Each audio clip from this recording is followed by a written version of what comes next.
All right, then. So on the first leg of the program this morning, we're examining the role of organic agriculture in Nigeria's quest for food security. I'm sure you'll be wondering, what is organic agriculture? All right, my guest is one who has been there for several years. He'll be touching down on this, and I'm bringing her straight away to the microphone. Abimbola Sakirat Majolagbe is a Public Relations Officer, Associations of Organic Agriculture Practitioners of Nigeria. Madam, it's nice to have you in the building. Good morning. Thank you for having me, Victor. Great. Good morning. It's your first time of being on Traffic Radio, I suspect? Yes. Okay. Thank you. How's it? How are you doing? I'm fine. Thank you. Let's touch down on organic agriculture. That's what really sounds very, very big. Your association, first of all, what do you guys do? Yeah, the Association of Organic Agriculture Practitioners of Nigeria is domiciled in University of Ibadan and Faculty of Agriculture, and they're saddled with the responsibility of harnessing the organic practice in Nigeria.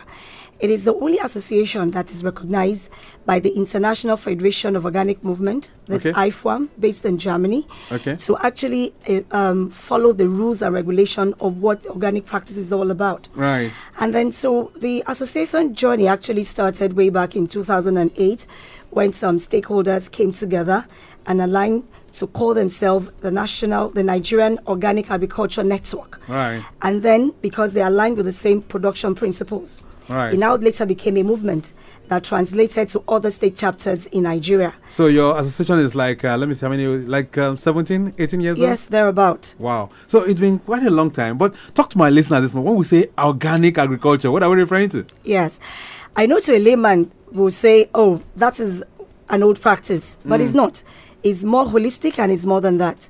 You know, organic agriculture is a system of production that you combine both the traditional system of farming as well as the scientific method of innovation, producing your food in a manner that suits the ecosystem and within the shared environment.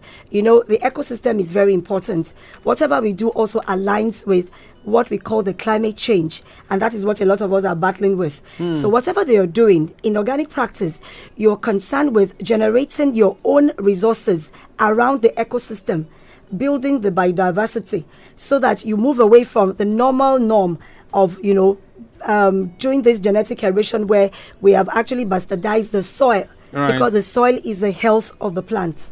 Yeah, but you cannot deny the fact that genetics that has come into play as it relates to agriculture has its own benefit as well. Well, to a larger extent it does, but when you look at the side effects, it's actually eroding, and every facet of the value chain actors has been affected as we speak. Because when we say the soil is the life of the plant, it plays a major role. Whatever you garbage in, you garbage out. So what you put in the soil matters for the production circle and the production system. Everything you do comes back to that living being on earth. So we must be able to guide whatever we do in the production process. So from your assessment, are we really going the organic way in Nigeria, or have things changed? Far from it. But then I can bust your bubble that a lot of awareness is coming to play, because people want the food to be their medicine and medicine to be their food. So they are conscious of their healthy lifestyle. They're conscious of their healthy lifestyle, so that they're able to at least know that whatever is coming into them, whatever they are consuming, is something that has gone through traceability right from the production system. So our farmers have a lot to do right from the farm. So conventional farming is still very much in vogue. That's what it means. Yes, it is. It is. So how significant is food security in Nigeria? And of course, what are the major challenges that is facing the country's food system? Yes, food security. We can't take food. Once you can't have access to food, then there's no life. And just like we say that our farmers are life to us. So whatever we do in essence translates to our, production circle. So the food security is very paramount. And we know that now we have a lot of gridlock in terms of farmers even assessing their lands for farming. And so there's, a lot of things that we are actually doing to put in place how farmers can actually, run a system of food security in terms of, doing this urban system of farming, promoting how you can even eat what you plant. And then from there, it can now scale up to other things that you can do, networking for business as well. All right. It's been very challenging, though. We know that there's so many things that are confronting farming in Nigeria right now. Issues of insecurity, insurgency, banditry, all those words come to play. But what role do you think organic agriculture can play in addressing Nigeria's food security challenge? Yeah, the first major role is what we call the policymakers at the top.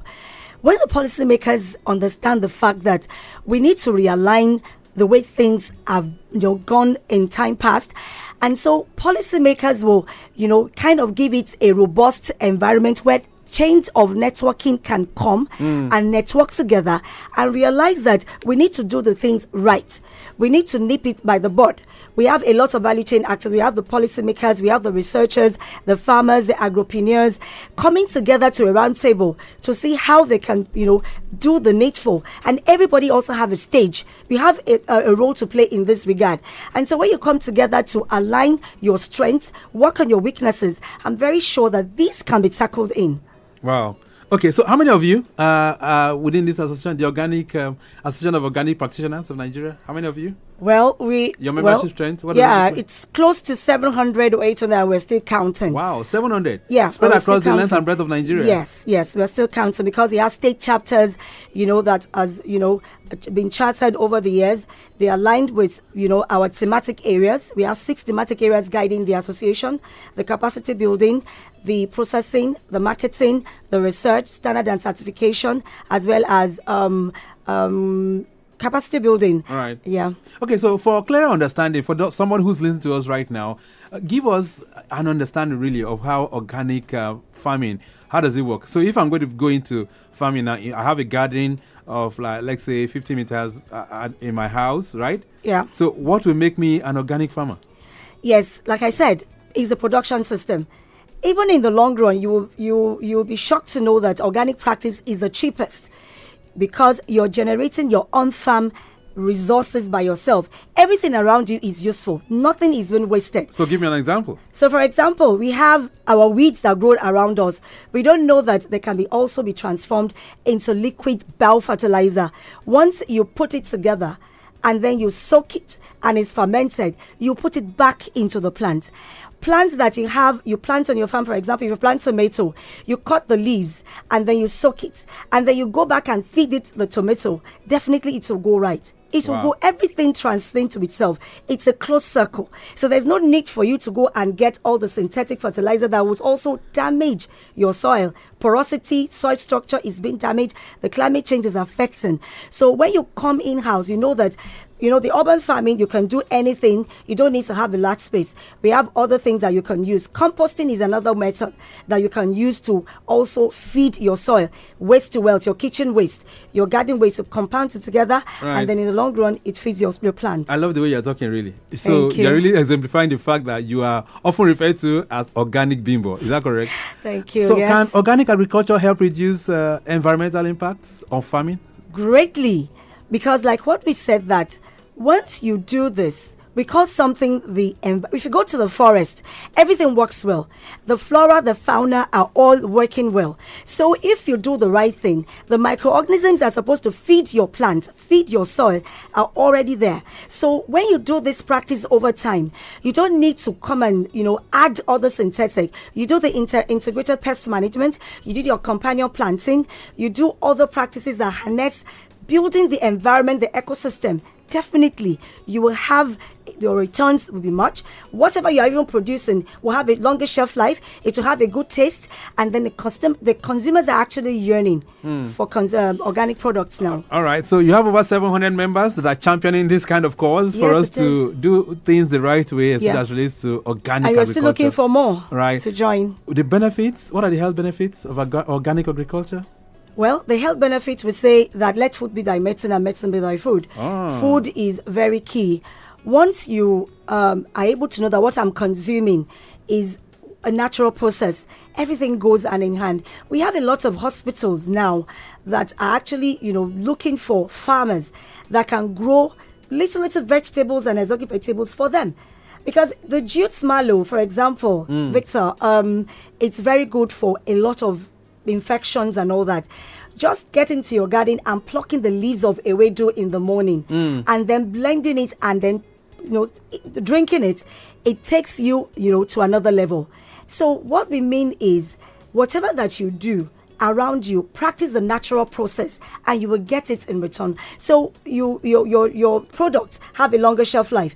Even in your garden, if you don't pluck your pepper on time, it doesn't get rusted. It is already there because you don't have the synthetic fertilizer to actually make it rotten. Most of the things you get in the open market now are always rotten. Once you get it home, it doesn't have a longer shelf life. So the taste is also very different. Right. And then most of the things you do, you don't have any, and then you do the transformation of processing your food. And once you process, it's a value chain. People know that there must be a primary producer, which is a farmer. A marketer will come, a processor will come. So that link value chain is being traced to know that whatever you're doing in every stage of the way harnessed with the organic principles of agriculture. Right. And then the association is also saddled with the certification to monitor farmers right from the production system to the table. Let's talk about the statement. Have you guys been making any statement as an association? Yes. Okay. It's what we call organic is life. That is one of our slogans. And right now we're having an event that is coming to Lagos. When is that? Yes, it's coming between the 28th and 30th of April 2025. Which is next week? Yes, it is next week. The beauty of it is that it's a 3-in-1 event. It's a technical workshop, the organic fair, and the annual general meeting. Okay. The AGM is statutory. We do that every year. But Lagos State is actually hosting this year's event. And so we are having it at Etal Hotels and Halls at Oregu in Ikeja, where we'll be connecting with a lot of value chain actors. We have the researchers, the entrepreneurs. People are coming to learn. We are also bringing our keynote speaker for the event. His name is Professor Majolagbe. Is not just an academic. That's why we don't want, we want people to come and hands-on, have training, be groomed that you can do this by yourself. So he's coming with other panelists. We have Barrister Okpeshowe Mimo of Okpe Farms. We have Mrs. Okunu, who is an environmentalist. We also have Niset Kamuche, who is coming from Niset, and so many other panelists are coming to talk to the event. And then on the 29th, I'm using the opportunity to tell our audience that we have Farmer Mogaji coming to host the event on the second day. That's African Farmer. Yeah, the Honorable Commissioner for Agriculture, Ms. Abisola Olusoya, is the chief host of the event. Wow. And so she's coming to launch the organic label for the association because we have 3 organic labels. Right. So organic agriculture is very, very prominent in Lagos. That's what it means? Yeah, it is, but this is like a stepping stone for us. Some years ago, we had a summit, but this one, we want to make a statement that we want people to come. Lagos State is a marketing zone. So we are using other opportunities to harness other states to come and align with the marketing strategy in Lagos. All right. Question here coming in. This one says, good morning, Ma. How do we make organic food available, affordable? Let me get that. How do we make organic food affordable to the average Nigerian? Sandra is sent that one. Sandra, thank you so much. So, is it affordable? Well, anything that you do with another alternative practice must have its niche and value. Is there a way for us to know any food that's organic? Well, there's no way that you can know. But the thing is, when we call something traceability, in our association, we're already having organic farmers markets that's been curated for consumer. You mean it? Yes. Where can I get that? Yeah, there's one situated in Ikoyi. In McDonald's in Ikoyi. Yes, they do that every Saturday. Organic food? Yes. Okay. And we have our farmers. They are real-time farmers. You understand? So it is easier for us to have a network. When you come and join the association, you are able to know the real players in the game. So that you're not, being, given this bula balu of, this is organic. There's no way. A lot of people have actually bastardized the name. Okay. Organic. There's another message here. This one says, good morning. This is a fantastic topic. How can youths be encouraged to venture into organic agriculture? Abimbola is sending that one in. Abimbola, thank you. Thank you so much. We are actually encouraging youths. The association have 2 key projects. There is the Ecological Organic Agriculture Initiative, EOA, as well as KCOA. Those are the 2 projects that have been harnessed by the association, funded by GIZ. And so, like I said, the value chain actors also include the youth. So when they join the association, they also find their space and leverage because the the thing starts from them. We are actually taking the organic agriculture into the schools now, in tertiary institutions, to have a curriculum for them. All right. Another question here says, where do you see organic agriculture in Nigeria in the next 10 years? You didn't put your name, but thank you so much for this. Yes, we are seeing it like it's evolving. This is not where we are before. It's a stepping stone, and we know that what we have done time past, we have actually gone through the indicators, and we know that where we were before is not where we are. We need everybody to come to the round table. We can't do it alone. So we are looking optimistic to the fact that in that time, we will definitely have each home having their own garden, doing their own thing, having food hubs around Nigeria that is naturally certified. All right. Another one here says, Madam Abimbola, do you think organic farming can feed Nigeria's growing population? Mr. Ibrahim, he sent that one in. Mr. Ibrahim, thank you so much. And it shall be asked ourselves, do you think the conventional practice can also feed the world? It also depends on how you look at it. The perspective that you look at it is the fact that the climate change is affecting us greatly. The production system is degrading. So when you look at it, it's better you go through the natural process. It could take a longer while, but start now. And in the long run, definitely, organic agriculture can feed the world. It's just the mindset. Organic Bimbo speaking so eloquently this morning, but time not really our friend. So you said you guys will be gathering next week, yes, right? Yeah, and I had to give the numbers. Okay. And then we also allow people to come and register on the day of the event. Oh. There we have 20,000 for the day of the event. You have opportunity to access, networking with everybody coming, the researchers, the policymakers, and as well, you can also participate on online. You pay 10,000, so you can call this number 080-299-88842 or call Abosede on 070-638-23772.